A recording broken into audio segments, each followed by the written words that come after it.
نے کہا کہ تمام اسیر رہنماؤں کو واپس لانا واحد مقصد ہے۔ جن رہنماؤں کے خلاف مقدمات ہیں وہ عدالتوں سے ختم کرائیں گے۔ یہ لوگ جمہوری نہیں فاشسٹ ہیں، ان کا ہر فورم پر مقابلہ کریں گے۔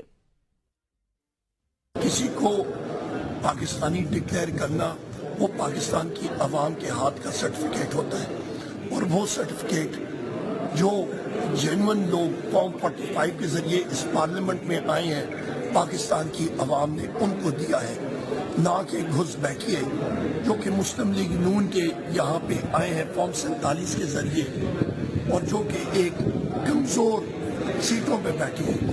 اصلی مینڈیٹ یہاں پہ آپ کے سامنے موجود ہے۔ یا پختونخوا ملی عوامی پارٹی ملی ابل اسلامی جو سیٹیں لیا، پاکستان تحریک انصاف نے، حمایت یافتہ امیدواروں نے، منتخب علی اراکین نے، جو کہ قومی اسمبلی میں اور جن کی تعداد 180 تک ہے۔ اور آپ نے دیکھا ایک تلوار کی طرح، ایک دیوار کی طرح ہم لوگ کھڑے رہے، 92 لوگ۔ دوسری طرف آپ کا ایک کلیکشن ہے کڑچھوں چمچوں کا، جو کہ کسی بھی ٹائم